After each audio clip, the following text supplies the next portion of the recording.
Hello everyone, कैसे हैं आप लोग। उम्मीद करती हूँ अच्छे होंगे, स्वस्थ होंगे, तैयारी भी अच्छे से चल रही होगी। तो आज के इस चैप्टर में हम लोग जो है दोस्तों पढ़ने वाले हैं धार्मिक आंदोलन के बारे में, क्योंकि हमारा जो सिलेबस है वो हम लोगों ने पढ़ लिया है। क्योंकि क्या क्या पढ़ लिया था हम लोगों ने। देखिए, पहले चैप्टर में हम लोगों ने पढ़ा था जो प्रमुख ऐतिहासिक संस्कृतियाँ जो थी, उसमें पूर्व पाषाण काल, मध्य पाषाण काल और नवपाषाण काल, ये सारी चीज़ें पढ़ ली थी। सिंधु घाटी सभ्यता हम लोगों ने पढ़ लिया था। वैदिक समाज, उत्तर वैदिक समाज, धार्मिक आर्थिक स्थिति पढ़ ली थी। अब है हम लोग का धार्मिक आंदोलन, है ना। धार्मिक आंदोलन देखते हैं दोस्तों। उसमें जो है जैन धर्म और बौद्ध धर्म, भागवत धर्म, शैव धर्म जो है वो कंप्लीट करेंगे, ठीक है ना।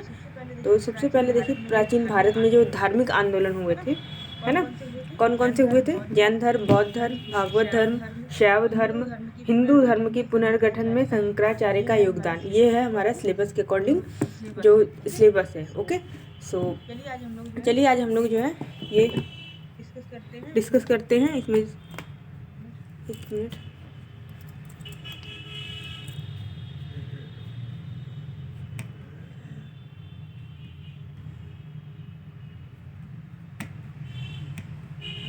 थोड़ा सा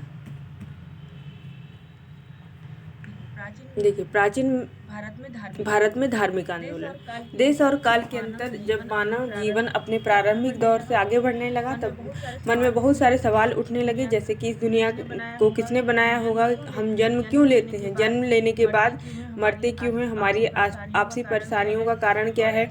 और ऐसे बहुत सारे सवालों का जवाब में ईसा पूर्व छठी के सदी के उत्तरार्ध में मध्य गंगा के मैदानों में अनेक धार्मिक जो संप्रदाय थे, अनेक धार्मिक आंदोलन थे, उसका उदय हुआ। धर्मों का जन्म चूंकि मानवीय जीवन के मूलभूत जो सवाल थे उसके जवाब देने के लिए हुआ था, और जिसमें कि धर्म की दार्शनिक व्याख्या, नियम कानून, आचार विचार, ये सारी चीजें जो है आंदोलनों की तरह काम किया इसने। जो मानव की जीवन शैली थी उसको बदलने के लिए समय समय पर महत्वपूर्ण इन आंदोलनों ने भूमिका निभाई है। और जैसे कि समाज में वर्ण व्यवस्था जो है उत्तर वैदिक काल से ज़्यादातर बहुत ही जटिल तरीके से जो है कठोर तरीके से अपनाई जाने लगी, और आचार विचारों ने समाज में भौतिकवादी जो रवैया था उसमें मानवीय परेशानियों का कारण बताया है। नवीन जो धर्म थे, इसकी उत्पत्ति के कारण देख लेते हैं, क्या क्या उत्पत्ति के कारण है इसके, है ना।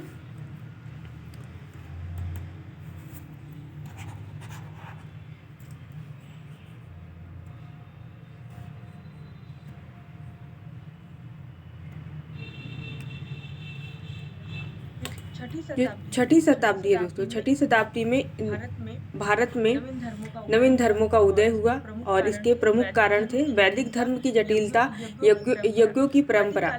वैदिक कालीन वैदिक धर्म अत्यधिक सरल था, विशुद्ध था। स्तुति, पूजा पाठ, यज्ञ सामूहिक किए जाते थे। किंतु उत्तर वैदिक काल में जो है धर्म में अनेक जटिलताएं आने लगी। जैसा कि हम लोगों ने इसके पहले जो है चैप्टर में देखा था कि किस तरीके से उत्तर वैदिक काल में ही जाति के आधार पर जो है मनुष्यों का जो पहले वर्ण के आधार पे था, है ना, पहले कर्म के आधार पर, सॉरी, ऋग्वैदिक काल में कर्म के आधार पर जो है वर्णों का जो है वर्णों को बांटा गया था, है ना, समाज में। लेकिन उत्तर वैदिक काल आते आते जो है जाति के आधार पर जो है वर्णों को बांटा गया। इसके बाद जो है यह व्यवस्था जो है और कठोर होती गई, ठीक है ना, और स्त्रियों को भी जो है थोड़ा सा दबाया जाने लग गया, है ना। तो इस तरीके से वैदिक धर्म में जटिलता आई, यज्ञों की परंपरा में जटिलता आई। इस वजह से ही जो है इसे धर्म का उत्पत्ति के कारण को माना जा सकता है। दूसरा है जाति प्रथा की जटिलता। ऋग्वैदिक काल में आर्यों ने व्यवसाय के आधार पर वर्ण व्यवस्था की स्थापना की थी, ताकि समाज जो है संचालन इसका सुचारू रूप से किया जा सके। लेकिन उत्तर वैदिक काल में वर्ण व्यवस्था जो है जन पर आधारित जाति व्यवस्था में बदल गई। छठी शताब्दी में इस प्रथा ने कठोर रूप धारण किया। नेक्स्ट जो वैदिक ग्रंथों की कठिन भाषा। जो वैदिक ग्रंथ है दोस्तों, उनकी जो भाषा थी वो संस्कृत थी, और इसे पवित्र भाषा माना जाता था। छठी ईसा शताब्दी पूर्व के काल तक यह भाषा जन सामान्य की भाषा के स्थान पर केवल विद्वानों की ही भाषा बन गई थी, जिससे कि समाज में धार्मिक कर्मकांडों को बढ़ावा मिला। नेक्स्ट है नवीन। तो एक भाषा जो भाषा होती है दोस्तों, वो भी एक जो है कहीं पे जो समाज में वो क्लेशपन करने या फिर जो कह सकते हैं कि जो समाज को आगे बढ़ाने की दिशा में जो है वो एक क्रांति लेके आती है ना। नेक्स्ट है नवीन कृषि मूलक अर्थव्यवस्था का विस्तार हो गया। 600 ईसा पूर्व में, 6 ईसा पूर्व में जो है लोहे का प्रयोग होने लग गया। लोहे के औजारों से जंगलों को काटकर कृषि योग्य भूमि बनाने लगे लोग, और पशुधन जैसे बैलों की मांग बढ़ने लगी, जिससे कि कृषि जो है अच्छी तरह से हो जाए, है ना। तो वैदिक कालीन धार्मिक कर्मकांडों में दी जाने वाली पशु बलि के विरुद्ध आवाज भी उठाई जाने लगी। लोगों को ज्ञान हो गया कि इस तरीके से जो है आवाज उठाएंगे तो जो है मतलब ऐसा माना जाता था कि जैसे कि कुछ लोगों को जो छोटी छोटी, पहले तो समाज ये था कि चलो ऐसे ही चल रहा है ना, लेकिन धीरे धीरे लोगों में जो है उनका लोगों के जो माइंड का विकास हुआ और वो लोग जो है थोड़ा सा प्रतिरोध करने लगे। इस वजह से जो है इसे नवीन धर्मों की दूसरे धर्म की ओर बढ़ने लगे, इसलिए नवीन धर्मों की जो है उत्पत्ति मानी जाती है। वैश्य वर्ग है जो वैश्य वर्ग में महत्व में वृद्धि, वर्ग के महत्व में वृद्धि। लोहे के उपकरणों के प्रयोग से कृषि भूमि का विस्तार होता है और जिससे कि उत्पादन में वृद्धि होती है।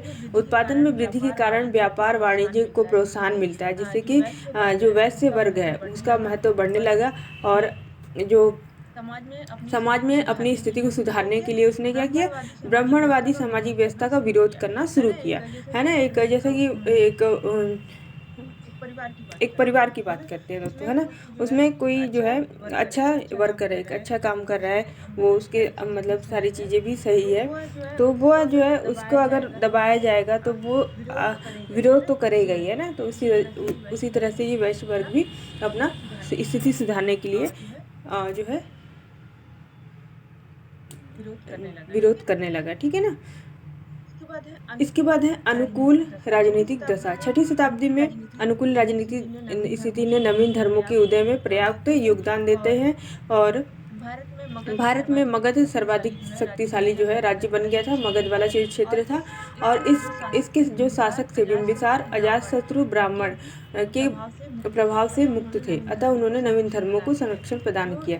जो यहाँ के जो शासक थे, है ना, जो मगध है, मगध वाला जो क्षेत्र था, मगध के राजा जो थे वह जो है जो कि बिंबिसार और अजातशत्रु, ठीक है ना, ये ब्राह्मणों के प्रभाव से मुक्त थे। जो ब्राह्मण थे इनके प्रभाव से मुक्त थे। इन्होंने नवीन धर्मों को भी संरक्षण दिया अपने जो है राजपाट में, ठीक है। प्रमुख जो धार्मिक आंदोलन होते हैं उसमें पहला जो है हम लोग पढ़ लेते हैं जैन धर्म, ठीक है, हमारे सिलेबस के अकॉर्डिंग भी है।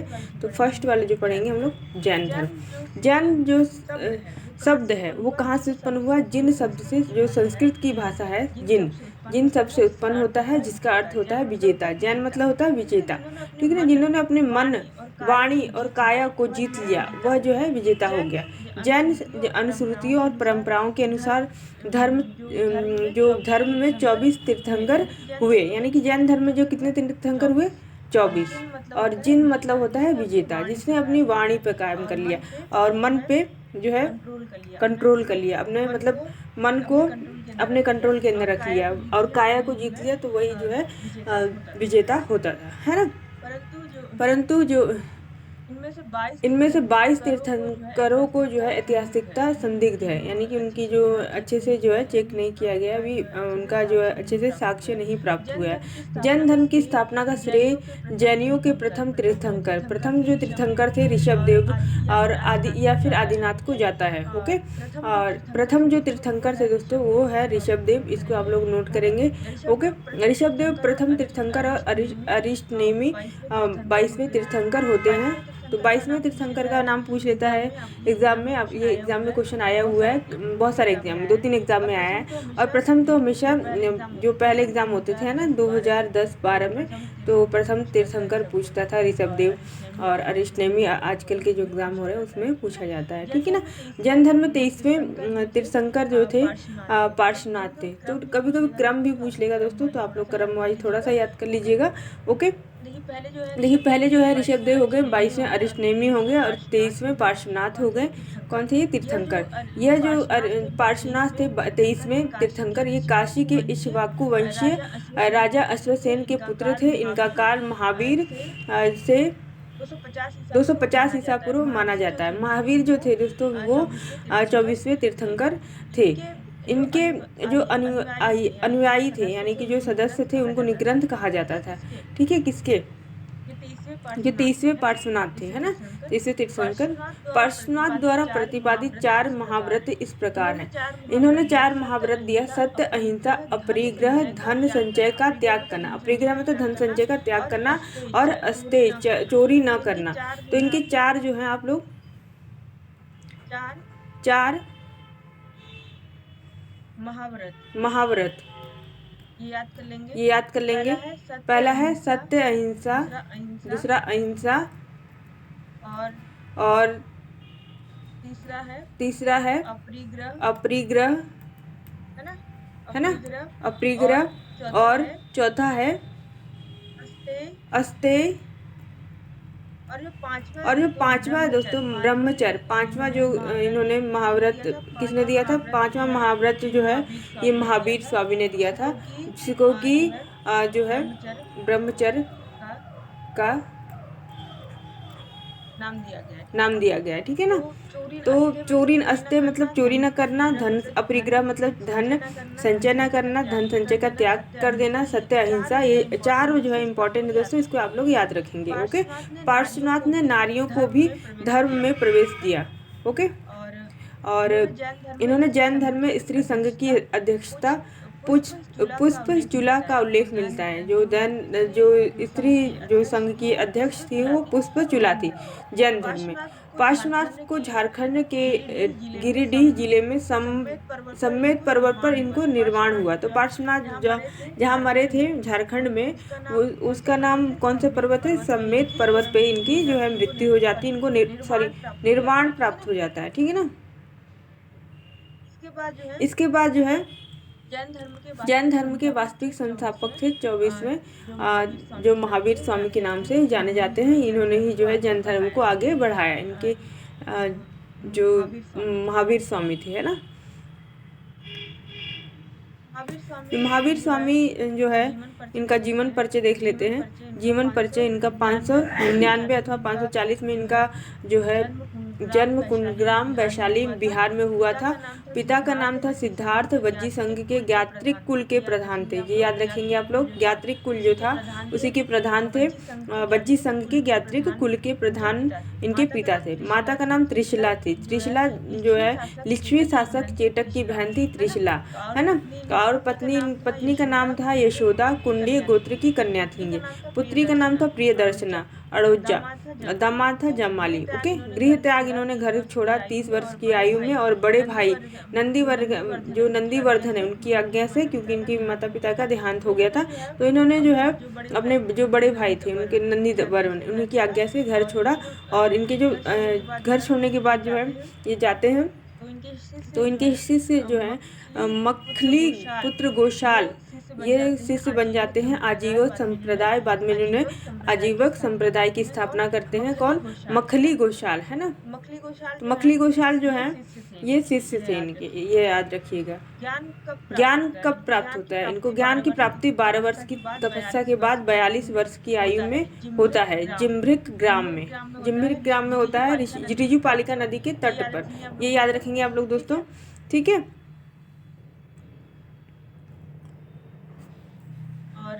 और शाल जो वृक्ष था, साल नाम का एक वृक्ष था, वहीं पे जो है इनको ज्ञान की प्राप्ति होती है। 12 वर्ष की कठिन तपस्या की इन्होंने, तब जाके जो है इनको ज्ञान की प्राप्ति होती है, कैवल्य की प्राप्ति होती है। कैवल्य मतलब होता है ज्ञान की प्राप्ति होना, है ना।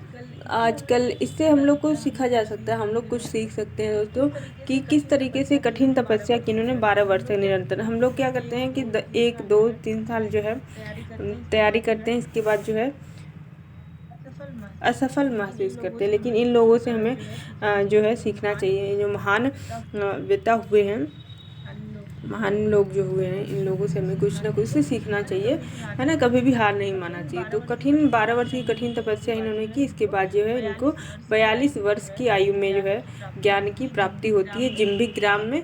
ओके, और कुंभ ग्राम में इनका जन्म होता है। और निर्वाण यानी कि मृत्यु जब हुई थी इनकी 527 ईसा पूर्व में, यानी कि 468 ईसा पूर्व में। ओके, पावापुरी वर्तमान राजगीर के समीप मल्ल राजा सुस्तपाल के यहाँ पे इनकी मृत्यु होती है। ओके, और यहाँ पे थोड़ा सा जैन धर्म के बारे में पढ़ लेते हैं। महावीर स्वामी ने जो है अपने जीवन काल में एक ही संघ की स्थापना की, जिसमें कि 11 अनुयायी सम्मिलित थे। इनको गणधर कहा गया था, ठीक है ना। 11 जो अनुयायी थे, अनुयायी सम्मिलित थे, इनको गणधर कहा जाता था, गणधर, ठीक है। जैन धर्म पुनर्जन्म और कर्मवाद में विश्वास करता था। उनके अनुसार कर्म फल ही जन्म तथा मृत्यु का कारण था। जो जैन धर्म था दोस्तों, वो कर्मवाद में विश्वास रखता था, ठीक है ना। कर्म के अनुसार जो है ही फल मिलता है। इसमें जो है कर्म को ही मृत्यु जन्म का कारण माना गया है। जैन धर्म में जो है युद्ध और कृषि दोनों ही वर्जित थे, क्योंकि दोनों में ही जीवों की हत्या होती है। तो इन्होंने कृषि और युद्ध दोनों को ही वर्जित माना। आरंभ में जैन धर्म में मूर्ति पूजा का प्रचलन नहीं था, ठीक है ना। बाद में महावीर सहित सभी पूर्व तीर्थंकरों की मूर्ति पूजा का आरंभ हो गया।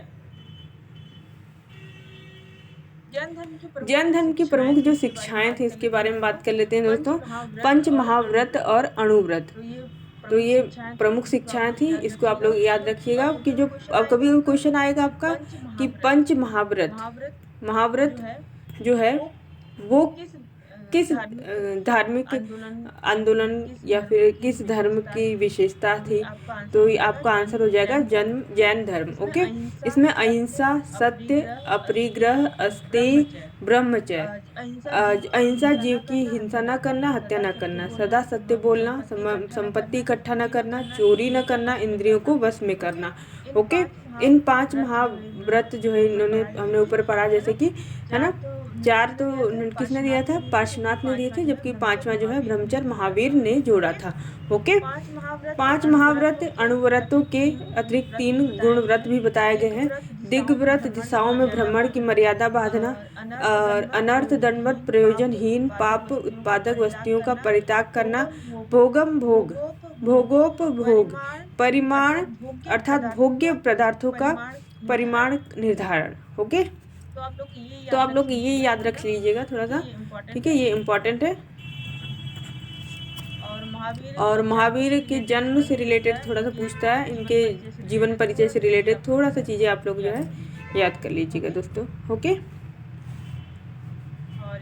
और इसके बाद हम लोग पढ़ते हैं इसमें 7 शील व्रतों का उल्लेख किया है इन्होंने। जैन धर्म में 7 शील व्रत क्या थे? 7 शील व्रत। दिग्व्रत, अपनी क्रियाओं को विशेष परिस्थितियों में नियंत्रित करना। देशव्रत, अपने कार्य के कुछ विशेष प्रदेशों तक ही सीमित रखना। अनर्थ दंड व्रत, बिना कारण अपराध न करना। सामयिक दंड, जो सामयिक व्रत था, चिंतन के लिए कुछ समय निश्चित करना। ओके, और यहाँ पे थोड़ा सा आप लोग लिख लीजिएगा, जो है प्रोषधोपवास,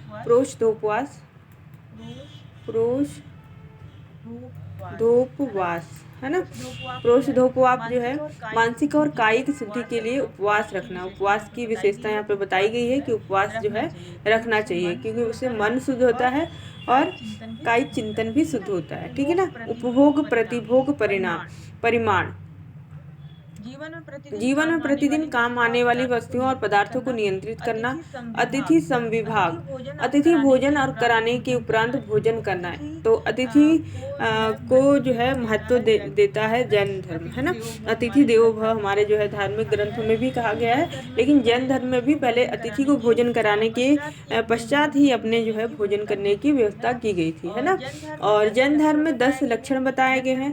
जैन धर्म के जो है 10 लक्षण इस प्रकार है: उत्तम क्रमा, उत्तम मार्दव, उत्तम मार्जव, सरलता कुटिलता का अभाव, अहंकार का अभाव, क्रोधहीनता, उत्तम सोच, सांसारिक बंधनों से मुक्ति, आत्मा को परे रखने की सोच, उत्तम सत्य, सत्य से गंभीर अनुरक्ति, उत्तम संयम, सदा संयमित जीवन यापन, उत्तम तप, जीव को आजीव से मुक्त करने के लिए कठोर तपस्या, उत्तम अकिंचन, आत्मा के स्वाभाविक गुणों में आस्था, उत्तम ब्रह्मचर्य, ब्रह्मचर्य व्रत का कड़ाई से अनुपालन, उत्तम त्याग, त्याग की भावना को सर्वोपरि रखना। ओके, इसके बाद है त्रिरत्न। त्रिरत्न दोस्तों वो क्या था, तो ये इसका इम्पोर्टेंट है, आप लोग इसका नोट्स बना लीजिएगा दोस्तों, ठीक है। एक आप जीवन परिचय का नोट्स बना लीजिए, पंच महाव्रत का नोट्स बना लीजिए, छोटे छोटे नोट्स में टुकड़ों में बांट के लिख लीजिए आप लोग। ओके, तो देखिए त्रिरत्न क्या था, सम्यक दर्शन, सम्यक ज्ञान, सम्यक आचरण। क्वेश्चन आएगा जो त्रिरत्न है जैन धर्म के, वो क्या क्या है, सम्यक दर्शन यानी कि वास्तविक ज्ञान, सम्यक ज्ञान, सत्य में विश्वास, सत्य जो है आचरण, सम्यक आचरण, सांसारिक विषयों में उत्पन्न सुख दुख के प्रति समभाव यानी कि समान भाव, चाहे आपको सुख हो चाहे दुख हो, है ना, उसमें समान भाव ही रखना, ठीक है। नहीं दुख आ जाता है तो बहुत ही दुखी हो जाते हैं, मतलब अपनी जो सोचने समझने की क्षमता वो खो देते हैं, और अत्यधिक सुख भी आ जाता है तो इंसान जो है पागल हो जाता है ना। इसके बाद है दर्शन। दर्शन में जो है जैन धर्म के अनेकांतवाद, सप्तभंगनीय, स्यादवाद, नववाद, ठीक है ना, ये जो है दर्शन थे। बहुरूपता का सिद्धांत, सापेक्षता का सिद्धांत, आंशिक दृष्टिकोण के सिद्धांत, ये जो है दर्शन थे। इसके बाद है स्यादवाद। स्यादवाद क्या है, यह ज्ञान संबंधी जैन सिद्धांत है। इसके अनुसार दृष्टिकोण की भिन्नता के कारण हर ज्ञान विभिन्न स्वरूप में व्यक्त किया जा सकता है। इस सप्तभंगी ज्ञान को स्यादवाद कहते हैं। और जैनियों के अनेकांतवाद सिद्धांत की तार्किक परिणति उनके सिद्धांत स्यादवाद में होती है, ठीक है ना, स्यादवाद यही है। तो ये भी आप लोग थोड़ा सा नोट कर लीजिएगा दोस्तों, स्यादवाद क्या है, ज्ञान संबंधी जैन सिद्धांत है ये। ओके, अनंत चतुष्टय, जब जीव में कर्म का अवशेष बिल्कुल समाप्त हो जाता है तब वह मोक्ष की प्राप्त कर लेता है, मोक्ष उसको प्राप्ति हो जाती है। मोक्ष के पश्चात जीवन के आगमन के चक्र से मुक्ति मिल जाती है, जीवन खत्म हो जाता है। जीवन जीवन मरण है ना, उसके चक्र से जो है मुक्ति मिल जाती है, यानी मोक्ष वही है। और वह अनंत ज्ञान, अनंत दर्शन, अनंत वीर्य और अनंत सुख की प्राप्ति कर लेता है। इसे ही जैन शास्त्रों में अनंत चतुष्टय कहा गया है।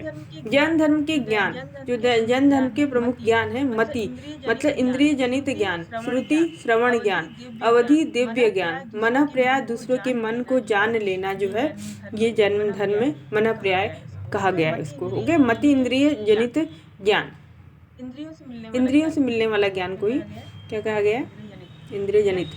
नेक्स्ट है कैबल। कैबल मतलब होता है दोस्तों सर्वोच्च ज्ञान। ओके, जैन धर्म के अनुसार जो है ज्ञान के 3 स्रोत बताए गए हैं, एक प्रत्यक्ष है, एक अनुमान लगाने वाला ज्ञान, एक तीर्थंकरों के वचन। एक तो प्रत्यक्ष ज्ञान होता है, एक अनुमान के तहत ज्ञान होता है, एक तीर्थंकरों के वचन जो है उनको सुन के ज्ञान की प्राप्ति होती है, इसको बताया गया है। जैन मत के अनुसार विश्व शाश्वत है परंतु सृष्टिकर्ता के रूप में ईश्वर को नहीं स्वीकारता, ये ईश्वर को नहीं स्वीकारता है, ठीक है ना, कि इन्होंने सृष्टि, जैसे कि हिंदू धर्म में मानते हैं कि सृष्टि के रचनाकार कौन है, ब्रह्मा जी हैं, लेकिन जो है जैन धर्म के अनुसार यह विश्व को शाश्वत मानता है। ओके, नेक्स्ट है कैवल। कैवल की प्राप्ति कैसे होती है जैन धर्म में, जब जीव से कर्म का अवशेष बिल्कुल भी समाप्त हो जाता है तब वह मोक्ष की प्राप्ति कर लेता है, यानी मोक्ष मतलब कैवल की प्राप्ति कर लेता है, ठीक है ना। जैन धर्म में सिर्फ संघ के सदस्यों के लिए कैवल का नियम है, सामान्य जन के लिए नहीं। सामान्य जन या गृहस्थों को भिक्षु जीवन में प्रवेश करने से पूर्व 11 कोटियों से होकर गुजरना पड़ता है, ठीक है ना। जो सामान्य जन है या गृहस्थ को है, जो भिक्षु है, उनको जो है 11 कोटियों से होकर गुजरना पड़ता है, ठीक है ना, संघ के लिए। महावीर स्वामी को कैवल्य की प्राप्ति हो जाने के बाद ही उनको केवलीन कहा गया है, इसको याद रखेंगे आप लोग। केवलिन कहा गया, केवलिन जिन विजेता, अहर योग्य, निग्रंथ, बंधन रहित जैसी उपाधियां इनको मिलती है महावीर स्वामी को। इम्पोर्टेंट है दोस्तों, ये आप लोग नोट कर लीजिए थोड़ा सा। ओके, महावीर जो स्वामी है उनको कैवल्य की प्राप्ति हो गई थी, इसके बाद ही उनको केवलिन जिन अहर निग्रंथ कहा गया, निग्रत। ओके, जैन धर्म में पुनर्जन्म और कर्मवाद में विश्वास करता है। ये जैन धर्म जो है कर्मवाद और पुनर्जन्म में विश्वास करता है। ये वेद की अपौरुषेयता, ईश्वर के अस्तित्व को स्वीकारता है, अस्वीकार करता है, सॉरी, है ना, ईश्वर का अस्तित्व नहीं है ये जो है जैन धर्म के अनुसार। ठीक है, संलेखना विधि।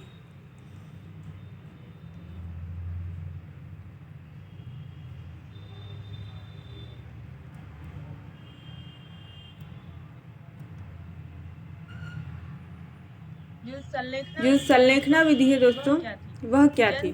जैन धर्म में संलेखना विधि सत्य तथा लेखना शब्द से मिलकर बना है, जिसका अर्थ है अच्छाई का लेखा जोखा। इस दर्शन में अहिंसा और काया क्लेश पर अत्यधिक बल दिया गया है। यह संलेखना शब्द उपवास द्वारा प्राण त्याग के संदर्भ में आया है। ठीक है ना। संथारा प्रथा, संथारा जो प्रथा है वह जो है किसी व्यक्ति को लगता है कि वह मृत्यु के निकट है और वह एकांतवास ग्रहण कर लेता है और अन्न जल त्याग कर देता है, मौन व्रत धारण कर लेता है। इसे ही इसके बाद वह किसी भी दिन देह त्याग कर देता है। उस प्रथा को संथारा प्रथा कहा जाता है। ठीक है ना।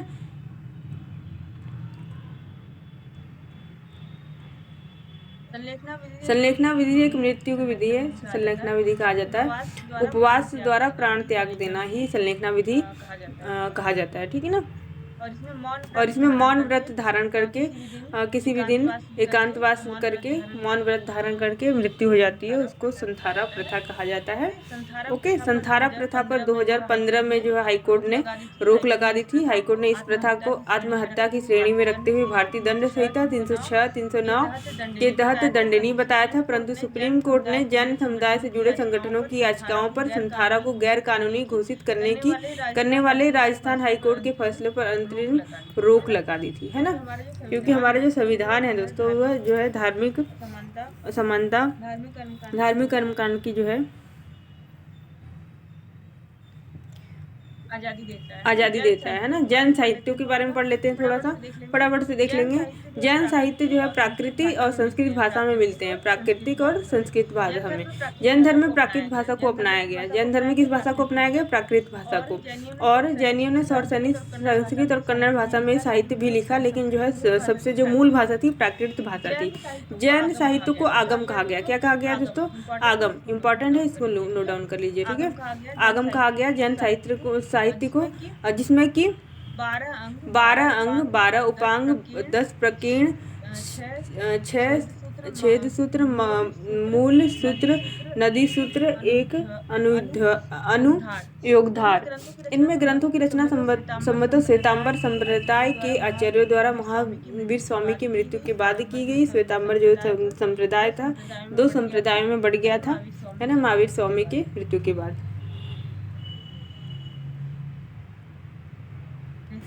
देखिए, महावीर के जीवन, न्याय, धम्मक सूत्र में महावीर को शिक्षाओं का संग्रह तथा उवांग संदसाओं में घूर्ण शासक, तोरमान तथा भद्र भाव चरित्र में से चंद्रगुप्त मौर्य के राज्यकाल की घटनाओं का प्रकाश पड़ता है। ओके, भद्रबाहु ने कल्पसूत्र को संस्कृत में लिखा था, जिसको कि तीर्थंकरों का जीवन चरित्र है। भगवती सूत्र महावीर के जीवन पर प्रकाश डालता है। इसमें 16 जो है महाजनपदों का उल्लेख है, जो भगवती सूत्र है। ओके, ये जैन तीर्थंकर है, ये आप लोग देख लीजिएगा। ऋषभदेव, आदिनाथ जिसको कहा गया, वृषभ, ये दोस्तों इम्पोर्टेंट है, इसको आप लोग थोड़ा सा नोट डाउन कर लीजिए दोस्तों। ठीक है, इसके बाद हम लोग जो है जैन धर्म के सिद्धांत को पढ़ेंगे। ऋषभदेव, वृषभ, इनका प्रतीक जो चिन्ह था वृषभ था। और अजितनाथ गज, संभवनाथ अश्व, अभिनंदननाथ कपित, सुमितनाथ क्रौंच, पद्म प्रभु पद्म, सुपार्श्वनाथ स्वास्तिक, चंद्र प्रभु चंद्र, सुविधिनाथ मकर, ये 24 तीर्थंकर हैं। शीतलनाथ श्रीवस्त्र, श्रेयांसनाथ गेंडा, वसुपूज्य महिष। तो इनका आता है एक चंद्र प्रभु का आता है, और एक आप लोग देखिए संभवनाथ का आता है, मैचिंग में अजीतनाथ का है, एक ऋषभ देव का आता है, ठीक है ना। और मैं आप लोग को बता देती हूँ इंपॉर्टेंट कौन कौन सा है। मल्लीनाथ का ये इम्पोर्टेंट है क्योंकि आपका जो है पेपर में आया हुआ था। फिर नेमीनाथ है, अरिष्ट नेमी, ये भी इम्पोर्टेंट है। पार्श्वनाथ तो नहीं आते हैं, लेकिन महावीर स्वामी जो है इनका प्रतीक चिन्ह आता है, ठीक है ना। तो कितने हो गए 1 2 3 4 6 7 जो है आप लोग याद कर लीजिएगा। ओके। जैन धर्म के सिद्धांत: अनिश्वरवाद, कर्मवाद, आत्मवाद, निर्माण, पुनर्जन्म। व्यवहारिक सिद्धांत है पंच महाव्रत, अणुव्रत। सामाजिक सिद्धांत है नारी स्वतंत्र, आचार, नग्नता, पाप। 18 पापों की जो है कल्पना की गई है जैन धर्म में। जैन संगीतिया: महावीर स्वामी के समय जैन धर्म का सर्वाधिक प्रचार प्रसार हुआ, और जो शासक थे, इम्पोर्टेंट दोस्तों ये आप लोग नोट डाउन कर लीजिए थोड़ा सा। जो समकालीन शासक बिंबिसार, चंद्रप्रघोत, अजातशत्रु, उदयन, दधिवाहन, चेटक इसके प्रमुख समकालीन शासक थे। ये जैन धर्म के अनुयायी भी थे। ये वेरी इंपॉर्टेंट है, इसमें से पूछता है कि कौन कौन से शासक ऐसे हैं जो कि जैन धर्म से जुड़े हुए थे, जैन धर्म को जो है उन्होंने क्या दिया था, जैन धर्म को मानने वाले थे, ठीक है ना, उनके अनुयायी थे। मौर्य वंश शासक चंद्रगुप्त मौर्य, वेरी इंपॉर्टेंट, जैन धर्म का अनुयायी था। संप्रीति ने जैन आचार्य सुहस्ती से शिक्षा ली थी। चंद्रगुप्त मौर्य के समय पाटलिपुत्र में प्रथम जैन संगीति का आयोजन हुआ था। कलिंग नरेश खारवेल भी जैन धर्म का अनुयायी था। जो खारवेल है दोस्तों इम्पोर्टेंट है। उदयगिरी पहाड़ी में इसने जैन भिक्षुओं के लिए एक गुफा का निर्माण कराया था। वेरी इंपॉर्टेंट, इसको याद रखिएगा। जो कलिंग नरेश खारवेल है ना, इसने क्या किया था, उदयगिरी जो पहाड़ी थी इसमें जैन भिक्षुओं के लिए गुफा का निर्माण करवाया था, इसको याद रखिएगा। अब बात कर लेते हैं जैन जो इसमें गुजरात के चालुक्य चंदेल शासकों ने भी जैन धर्म को आश्रय दिया। राष्ट्रकूट शासक अमोघ वर्ष जैन ने जो है जैन धर्म का अनुयायी था। इसने रत्नमलिका नामक ग्रंथ की रचना की। गंग वंश के राजा राजमल चतुर्थ, ठीक है ना, एक बाहुबली जिनकी मूर्ति गोमतेश्वर नामक निर्माण श्रवण बेलगोला कर्नाटक में करवाया था। किसने करवाया था, ये जो गंग वंश का राजा था राजमल। वेरी इंपॉर्टेंट दोस्तों, ये वाली जो है मूर्ति का उल्लेख जो है ऐसे क्वेश्चन आते हैं, ठीक है ना। श्रवण बेलगोला कर्नाटक कहाँ है, ये कर्नाटक में है। यहाँ पर 12 वर्ष में मस्त अभिषेक किया जाता है अभी भी। महावीर की शिक्षाओं को साहित्य में संकलित करने के लिए 2 सभाओं का आयोजन होता है, जो कि जिसमें कि एक पाटलिपुत्र में होती है और दूसरी बल्लभी में होती है। ओके, 322 ईसा पूर्व और 513 ईसा पूर्व पाटलिपुत्र। दूसरी जो सभा होती है बल्लभी में गुजरात में। अध्यक्ष से पहले जो संगीति हुई थी स्थूलभद्र इसके अध्यक्ष थे, और देवर्धि सेकंड वाले के अध्यक्ष। इंपॉर्टेंट है, इसको आप लोग नोट डाउन कर लीजिए। ओके,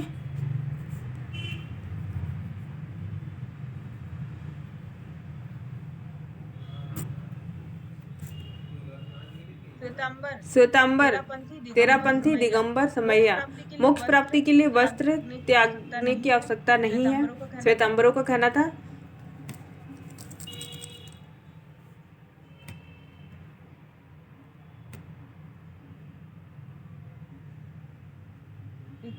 एक मिनट,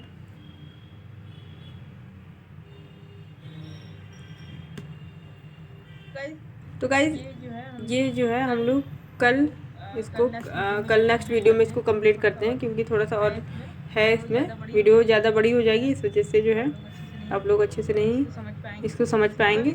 सो कल इसको हम जो है कंप्लीट करते हैं। आज के लिए इतना ही, ठीक है।